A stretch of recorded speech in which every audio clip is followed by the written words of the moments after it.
magulo ang ating gobyerno ngayon, katulad nung sinasabi ni Pangulong Marcos Jr. Parang pikon na pikon siya kasi nagdemanda si Vic Rodriguez, ano? Kung hindi ako nagkakamali. Yes, Attorney Vic Rodriguez at si Congressman Ungab. Yun, tama. Opo. Nga pala.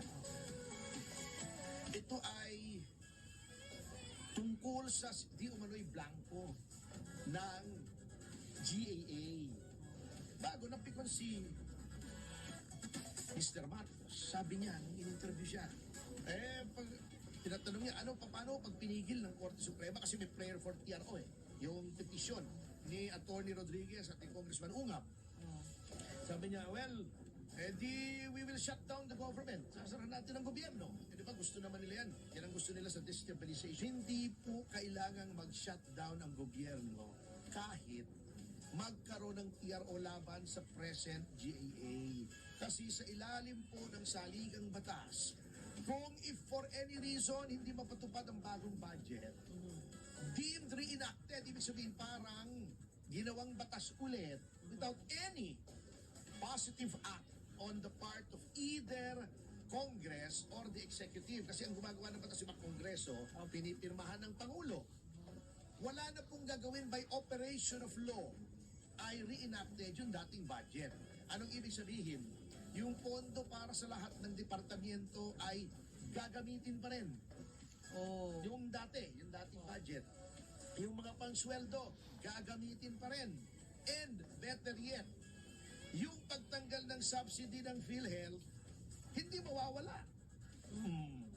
Yung AKAP, mawawala. Yung mga questionable.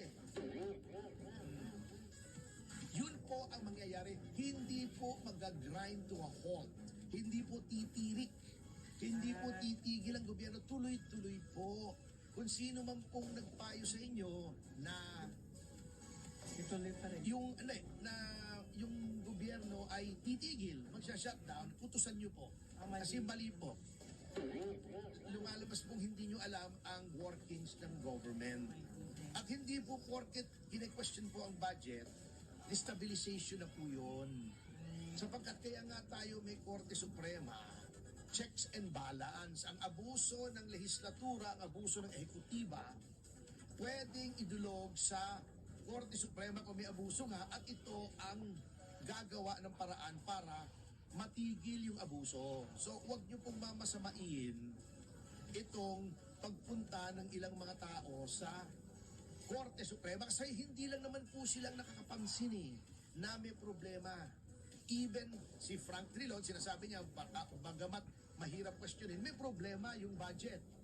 Ang dami pong nakakapansin. Si dating speaker, Pantaleon Alvarez, sinasabi niya, may problema ito. Ngayon, nagalit si Pangulong Marcos.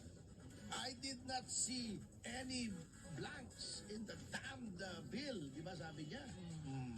Medyo nagmura pa, galit talaga pong wala kayong makikitang blanks doon sa enrolled bill, Mr. President. Kasi the damned problem is not in the damned enrolled bill. It is in the damned BICAM. It's in the damned technical working group na pagkagaling sa technical working group at may blanks ay niratify ng both chambers. At pagka-ratify, may technical working group na nag-fill up ng blanks bago dalhin sa inyo. Yun po ang issue, hindi naman na pumirma kayo in blank. Wala po nagsasabing pumirma kayo in blank. Di ba, pinagtatanggol po pa nga kayo, sabi ko, in fairness to the President, kung wala talaga siyang makikitang blank, baka hindi lamang niya alam na finil upan at yung pag-fill up sa pakiwari ng iba ay unauthorized. So, undue delegation of legislative powers. Kasi pag from the BICAM, pag binalik po yan for ratification sa both houses, dapat po yan kumpleto. Hindi pwedeng may blank yan for ratification. You cannot ratify a carte blanche.